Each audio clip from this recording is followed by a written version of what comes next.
we interrupt this program to bring you a late-breaking development. A giant rogue meteor is on a direct path with Earth. Citizens are urged to remain calm and take all the necessary precautions one would expect to take in the waning moments before the cataclysmic impact of an unyielding meteor. What is it?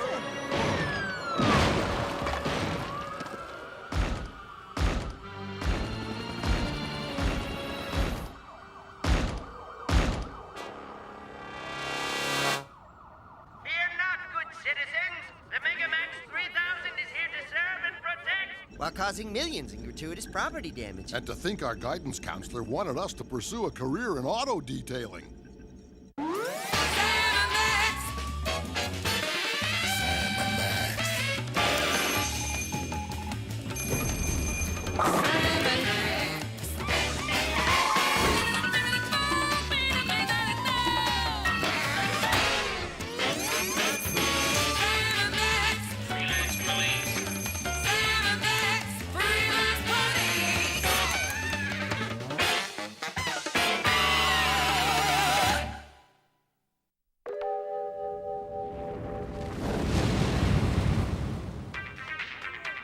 I thought we had an agreement, Max. The geeks plotting freelance policing automaton can support your adorable rabbity likeness so long as I get to choose the tunes. Can't help it, Sam. The image of myself the size of a tacky airport theme restaurant has driven me power mad. Power mad, I tell ya! We've just received word that the meteor has penetrated our atmosphere.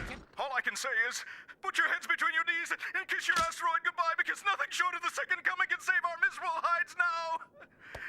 There. I said it, and I'm glad.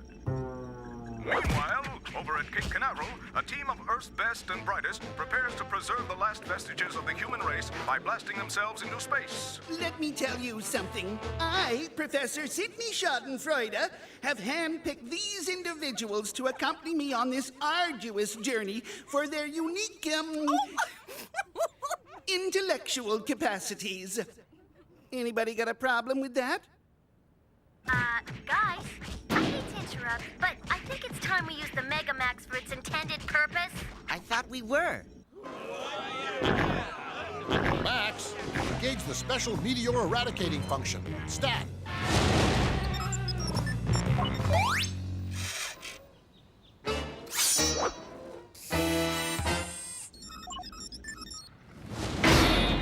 Well, it looks like he got all of that one, folks. It's going! Going! Gone!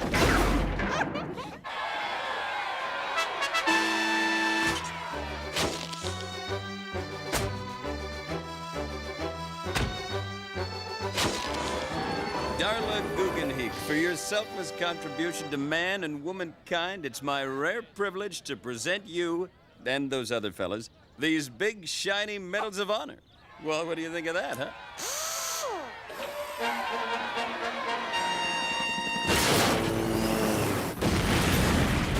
I'm seriously questioning the wisdom of putting you in charge of the arms, Max. Look at it burn! Tell me, young lady, what does the future have in store for this wondrous monstrosity? Gee, I haven't given it much thought. What do you do with a robot colossus once its usefulness is run out? Besides scrapping it for spare parts.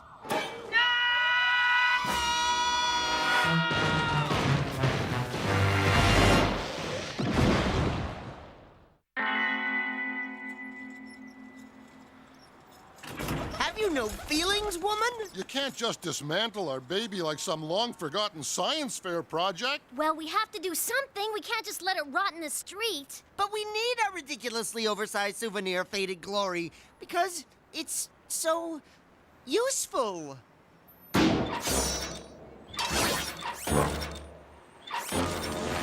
Yeah, and these are just a few of the many uses this little giant provides. Our Megamax is perfect for hauling nasty trash out to the curb. Not to mentioning opening those stubborn jam jars. It's a godsend when I'm late picking the kids up at school. And talk about the view. Why, on a clear day, you can see almost all the way to the giant robot in the next big city. Those things are all well and good, but I think the Megamax deserves better. And you should too. Gee, I never thought of it that way. These menial domestic tasks are beneath our beloved automaton. The Megamax truly does deserve better. You mean we're putting him to sleep, packing him off to the big scrapyard in the sky? Not quite, Muttonhead. We're taking him to Japan, where it can engage other freakish monstrosities of its kind and be happy. Road trip! We'll have to stock up on high-caliber snacks to keep us bouncing off the ceiling till daybreak. No time to stop, little pal. We'll have to make do with that gross of sugar-charged treats we have stashed inside the robot's cavernous nasal passages. But that'll hardly get us out of the harbor. Courage, Max. Courage.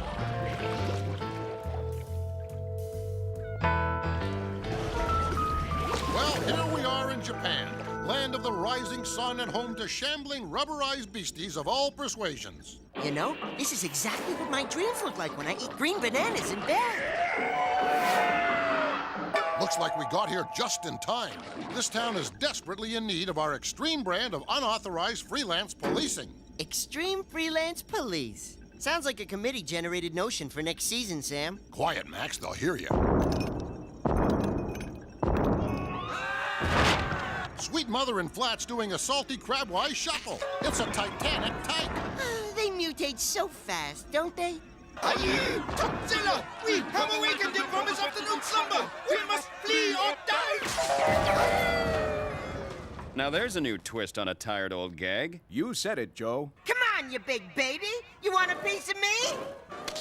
Is the big baby gonna cry? Let's see you cry! Daddy's precious little baby's gonna gush like an evangelist! Hang on. Here we go.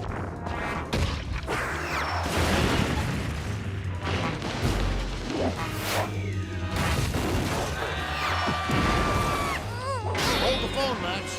We appear to have hit a wee snag. Check out the fine print in the instruction manual. Warning.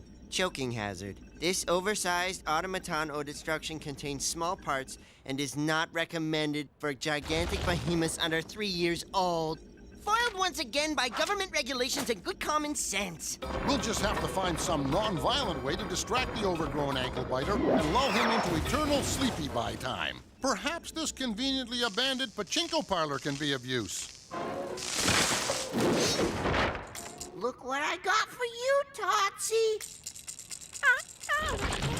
Come on and get your rattle-waddle.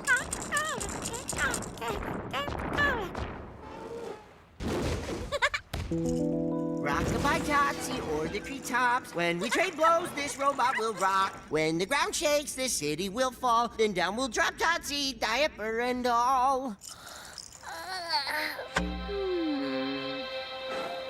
You have a real way with these gargantuan rugrats, Max. Leaves me all warm and gassy inside. Thanks, Sam. But like all of your kind, you can purge that feeling with a mouthful of crabgrass. Oh, gee, that little shaver's a light sleeper. He must have a sore bum. I may be shooting off my dog lips here, Max, but I've got a nagging notion that Totzilla's economy-sized hissy fit is the result of parental neglect and a premature transition to solid foods. Then our mission is clear, Sam. Ooh, that's a big nipple. Let the baby have his bottle. My ability to read Japanese is sadly lacking, Max. Are you sure that was a milk tanker? You wanted milk? Well, I'll be. It's noted Nobel laureate Professor Schadenfreude and his harem of Mensa-level attendants. Yet another throwaway gag ties directly into the A story. It's almost Aristotelian in its beauty. That's right, Sam and Max. This was my sweet revenge for the mess you made out of my survival team mission. I had dreams and desires. Not for me, but for the future of all humanity. Dreams, huh? I'll bet you did. And now you foiled my dreams of vengeance. It's not fair for crying out loud in the mud. I'll get you for this. Easy, egghead. Don't get your pocket protector in a bunch. I think we may have inadvertently stumbled upon a solution that will rectify all of our problems. You see, Professor, in this way, you can continue your somewhat twisted brand of scientific research in outer space. And our Megamax gets a new job. Something worthy of its complete and utter hugeness. Goodbye.